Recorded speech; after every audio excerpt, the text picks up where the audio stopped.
Welcome to Beyond BIM. In today's episode, we dive deeper into the topic of business ecosystems in construction and the AEC industries in general. Now, business acumen plays an important role in the success of any business, irrespective of the sector. And today's construction businesses need to also be at the cusp of the latest data-driven business models and grasp how to leverage profitability through interactions in a digital ecosystem. But in order to do so, it is important to understand that the current ecosystem's topology, which is available to the AECO sector. Therefore, today's episode discusses how competitors and rivals can cooperate in an ecosystem, and how competition has moved from firm to firm into ecosystems versus ecosystems. I sat down to discuss the ecosystems of both knowledge and business in the AEC industries with Dr. Gulnaz Aksenova. Gulnaz, a lecturer in Building Information Modeling and Management at the Bartlett School of Construction and Project Management, enlightens us today on how these concepts are shaping the competitive landscape in construction. She's well positioned to speak about these topics as her research interests cover topics such as industry platforms and ecosystems governance, as well as business model innovation. All topics that I'm really excited to cover in today's episode. To hear more on this and beyond, let's listen to what Gulnaz has to say on ecosystems in the AECO world.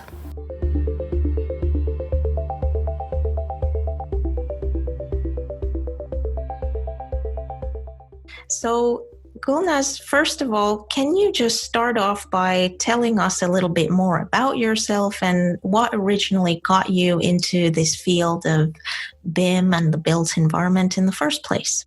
Well, I'm currently a lecturer in BIM and management at the Bartlett School of Construction and Project Management at UCL. In fact, it is my only third month at UCL. I've just only started, so I'm a young scholar. So my journey in BIM has started almost 10 years ago. When I decided to pursue my master in digital architectural design at the University of Suffolk. I am trained as an architect. However, I already had a flavor for digitalization, and it was one of the first schools in digital design in the UK. And at that time, it was leading digital design. So it was super interesting. So during my master, I met people that have inspired me to continue my education and actually move into research and pursue PhD later on.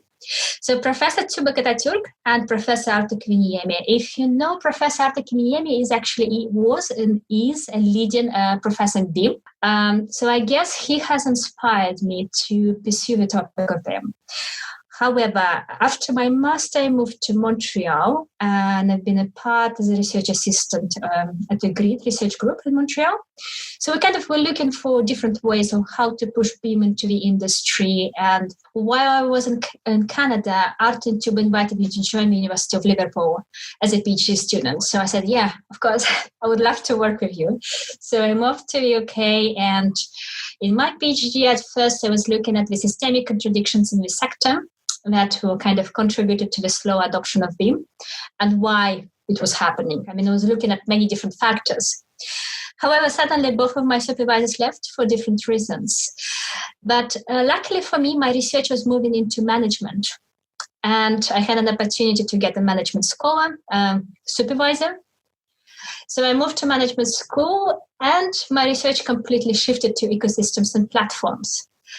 So I was looking at the dark side and failures around BIM implementation in Finland and California, and how the whole industry was evolving in terms of digitalization. That was super interesting. So yeah, I've just finished my PhD in June, and that's how I ended up at UCL straight after it.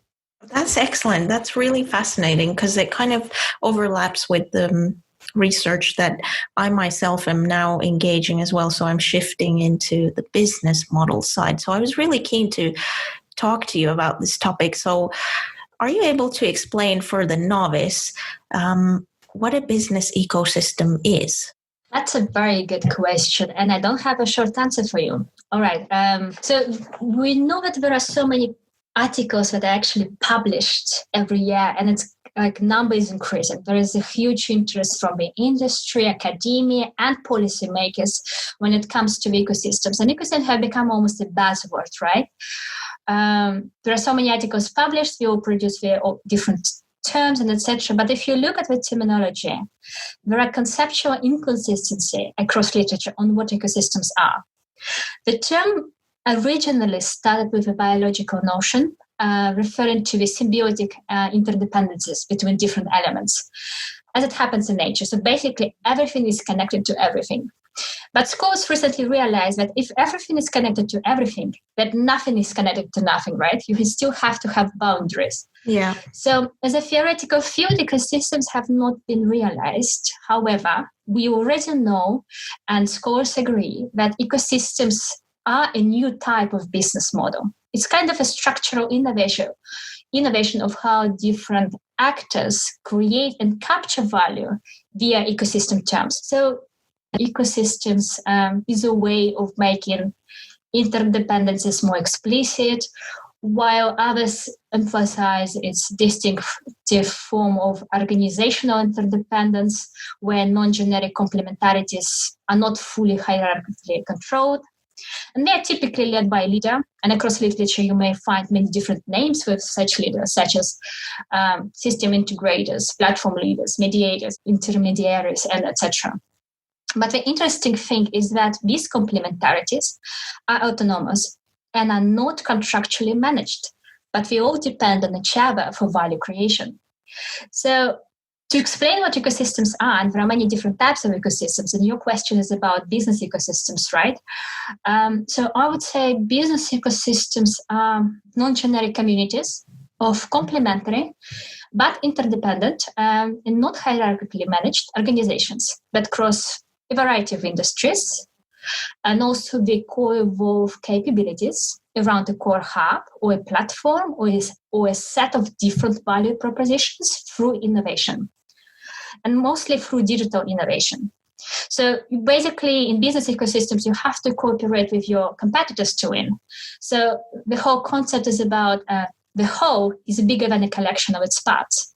So nowadays the competition has shifted from firm to firm to ecosystem. And then the other side of this is, how different is the business ecosystem from a knowledge ecosystem? All right. Knowledge ecosystems are a bit different from business ecosystems. Well, in knowledge ecosystems, the focus is mainly on early knowledge creation, right? And actors' connectivity in a geographical proximity.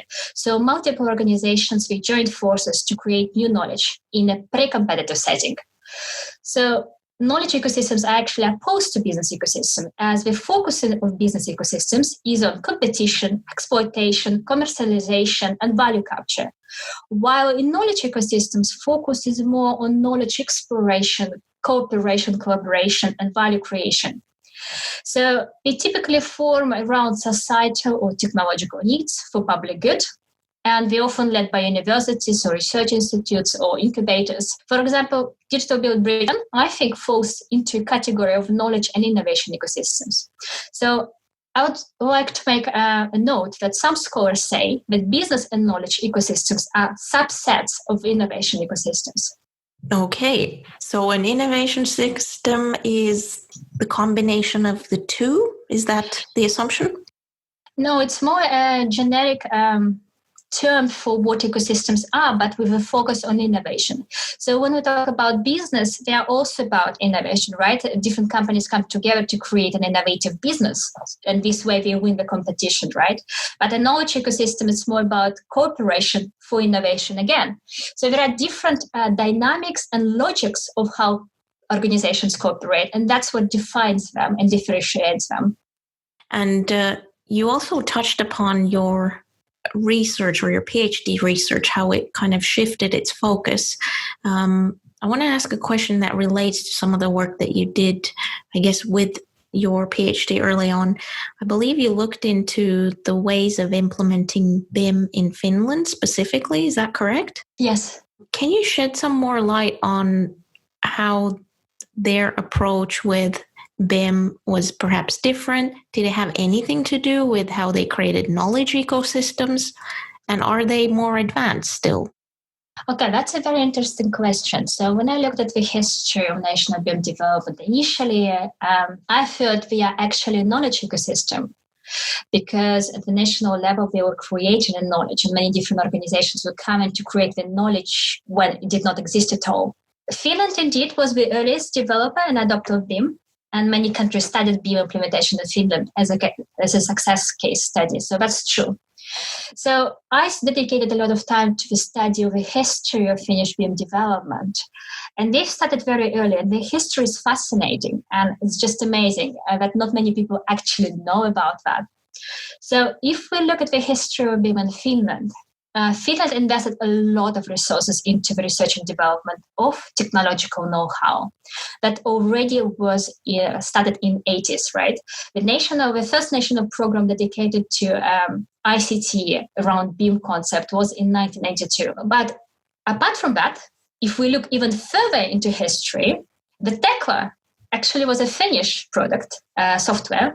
It was created as a consortium of engineering and architecture firms to challenge the industry with technological advancements already in 1966 in Finland.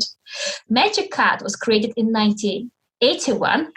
The first model checking software, Solibri, was a startup that was created in the national programs in 1999. So in 1983, Finland has started its national research programs, 82, 83. And they called it integrated computer-aided building design. So nowadays, what we call BIM was actually in Finland researched and published about already in 1983 with the name Building Product Modeling. It's only in 2002 when Autodesk published its white paper and started an intensive marketing strategy. They renamed Building Product Modeling into Building Information Modeling. That's when it started to pick up. But some people think that BIM is a new concept, right? Well, it's not actually. For Finnish people, it's quite an old concept. Wow.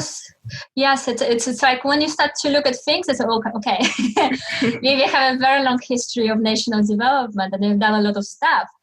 And the first IFC project, we're in a fully collaborative project where client participated and everyone in the whole supply chain we've completed the first IFC project in 2002.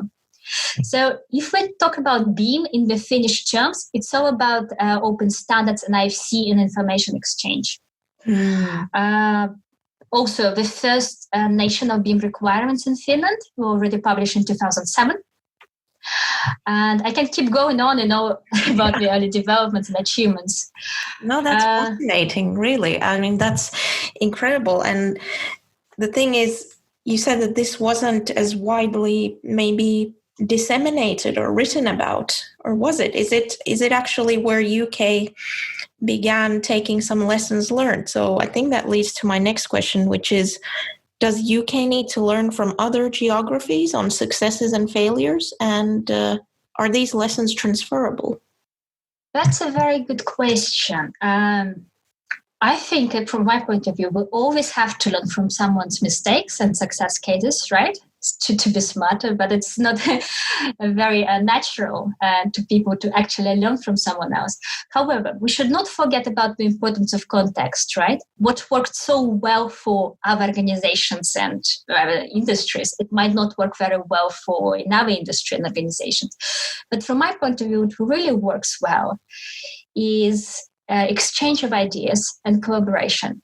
And of course, when it comes to lessons of being transferable, and I mean, obviously, I think that UK need to look at other cases as well to be smart. And Finland, unfortunately, does not invest a lot in marketing.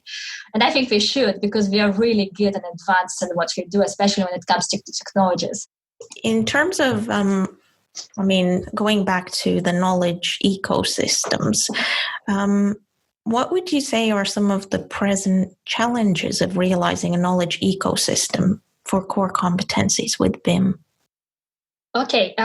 Recently, actually, we published a report on transforming the productivity of individuals with a new digital platform to enable mediation between competency supply and demand, which I find quite fascinating, because when you talk about knowledge ecosystem, competence in BIM, it's all about the competency management of the sector, right? And it's not very easy.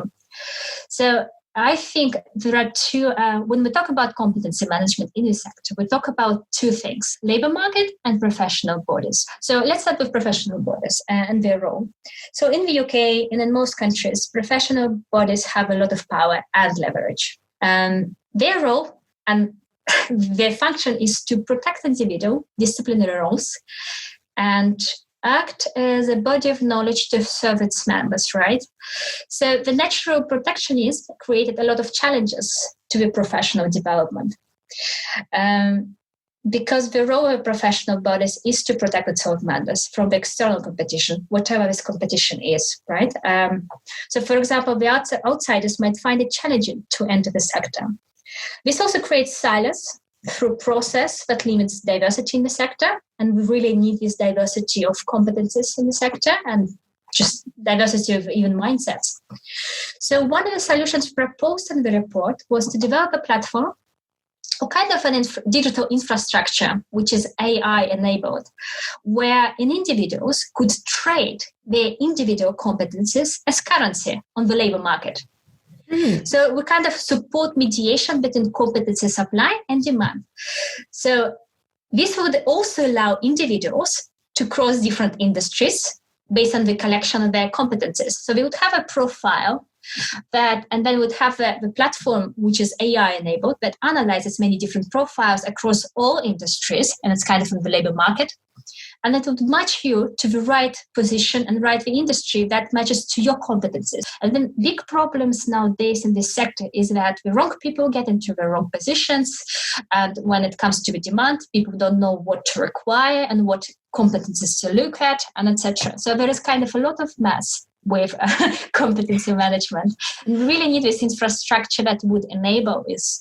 So I thought the concept was quite innovative and interesting. Yeah. And I guess based on the research that you've looked into the past, but also looking at now, you're focusing on management. What would you say are some of the ingredients for successful BIM implementation? Okay, that's a very difficult question. Let's say at a company level. Maybe let's not go into maybe we'll touch upon it, but maybe touching upon the more aspects on the business model, ecosystems, and these things that you talked about at the start. How would they relate to the success of BIM implementation, or do they have any relation to it? Okay, I think the situation is rather complex in general when it comes to digitalization and such a complex industry as built environment where so many actors have already established their practices. So we're talking about system of systems, right? Yeah. Okay, if we talk about the business model innovation, I've been looking at I was trying to look at different cases and to try to find a successful transformation of the supply chain into business ecosystem, right? And I could not find until one day I've met one group of people that actually did it. But there are only 3 organizations. It's kind of closed initiative that has the potential to become a big business ecosystem one day. So I think there was few distinctive things that from my point of view was distinguishing these people from the rest of the industry. First, they are highly competent when it comes to BIM and any digitalization. They're true experts in their own field. Second, they truly care about people. So their mindset was kind of, when they talk about the people and the good values. And the third one, they used alternative software. They did not use the mainstream software. They actually used alternative software. Such as?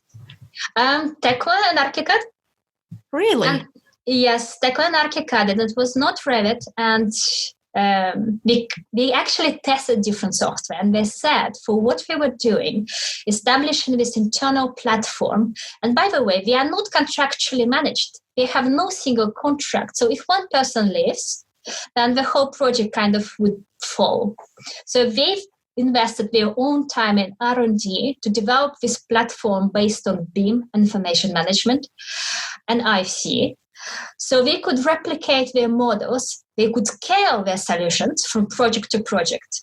And the interesting thing, instead of changing the environment and business environment, they actually changed their own business model to fit to the traditional environment. And that was super innovative. When I saw them, it was impressive. I cannot say who it was because they asked me for confidentiality. But sure, yeah, that's fascinating. So, are these this company that you're discussing? Are they people from within the sector, or are they outside the sector? They are within the sector. So typically, when we see for new business models, they are created by the outsiders, right? But these guys, they have a long history of industry experience. They are engineers and architects, and they've just realized and they found each other because they have this synergy in capabilities, in terms of culture and capabilities and competencies that they have, that match perfectly.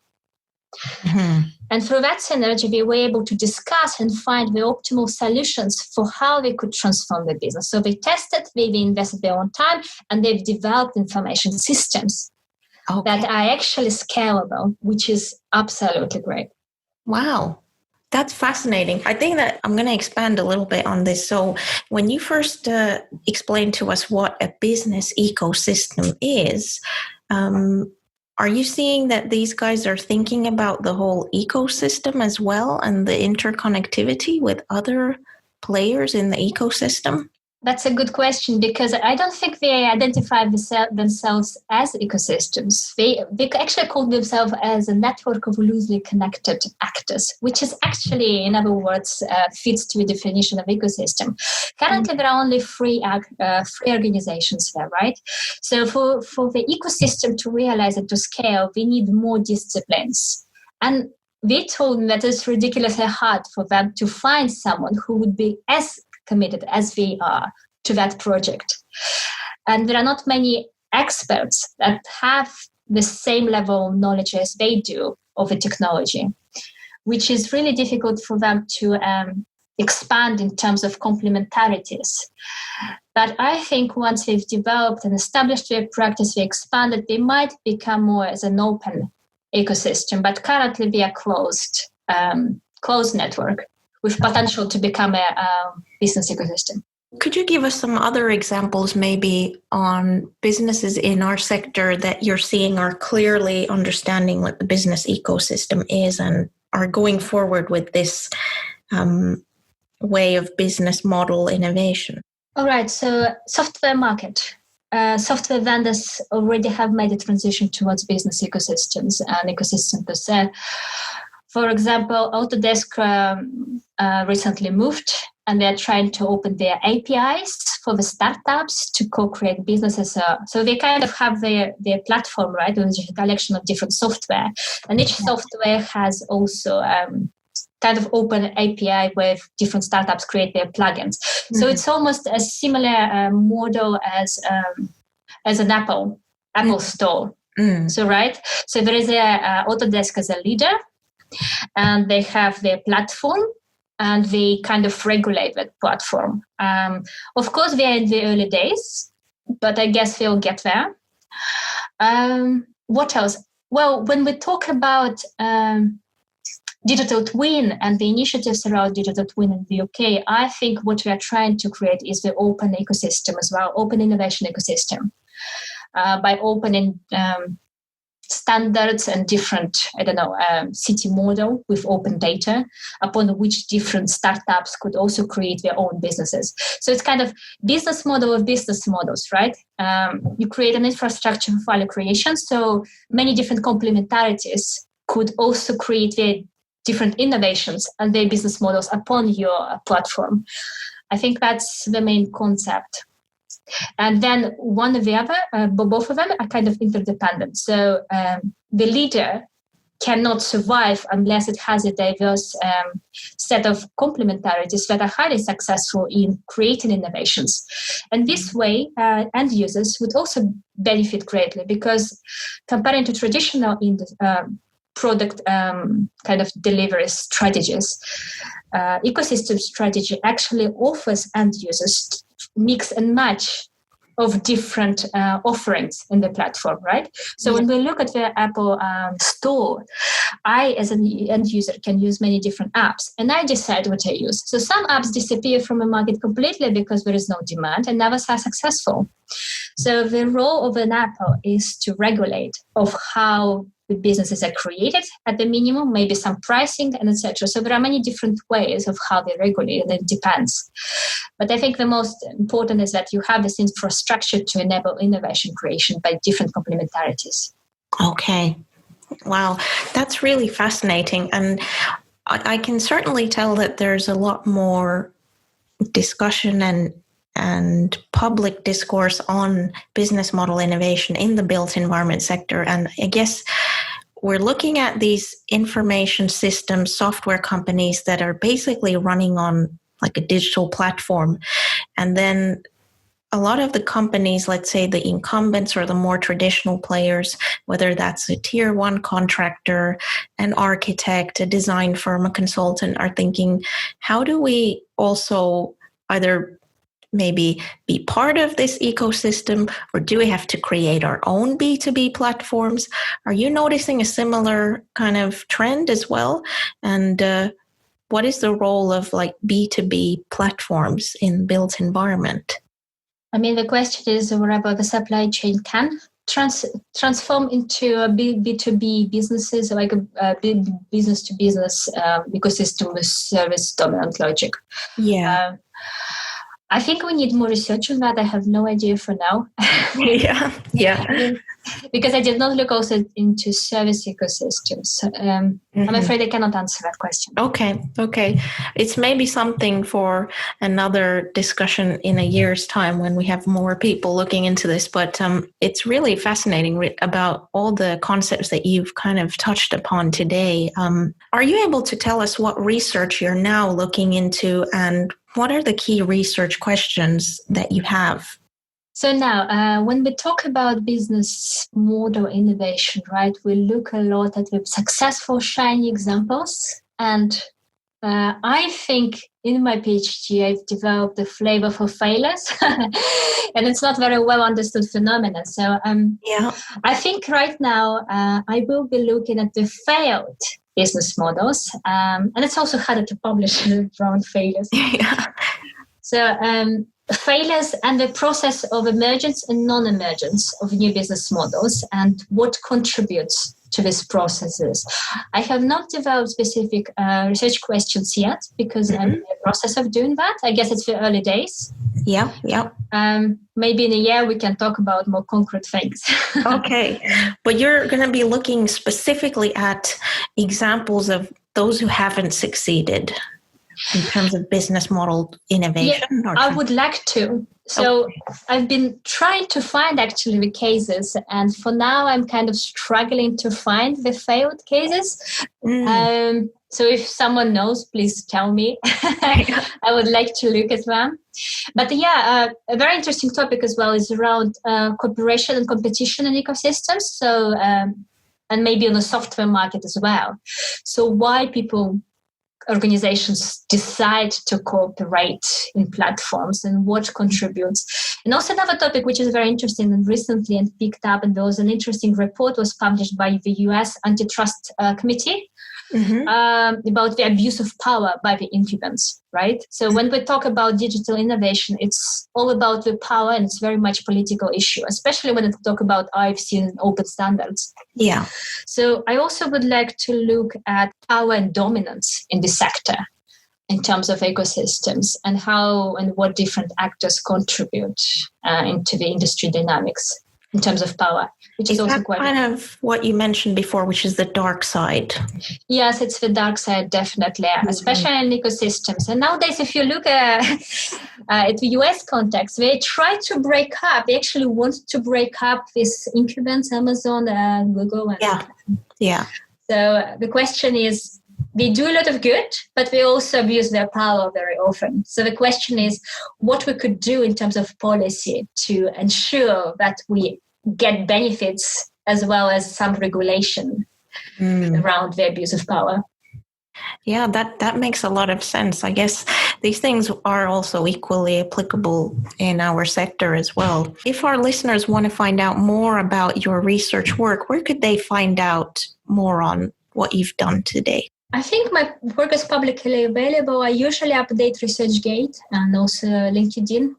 Definitely two platforms that I'm over time. Yeah. Okay, great.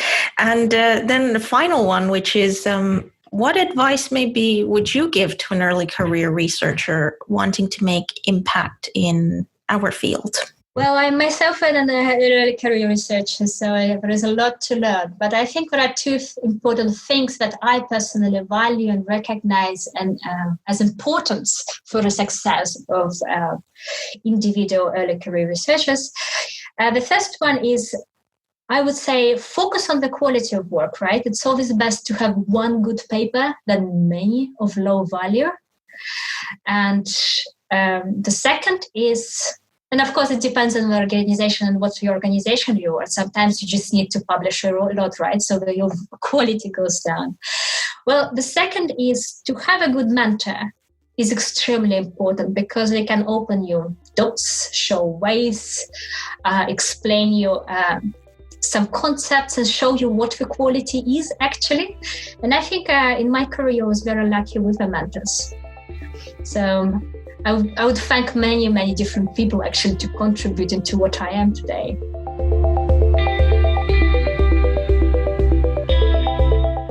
Thank you for tuning in to listen to BeyondBIM podcast. If you enjoyed this episode and want to hear more from our latest episodes, then you can visit BeyondBIM, which is available on SoundCloud and iTunes and all the other major podcast providers.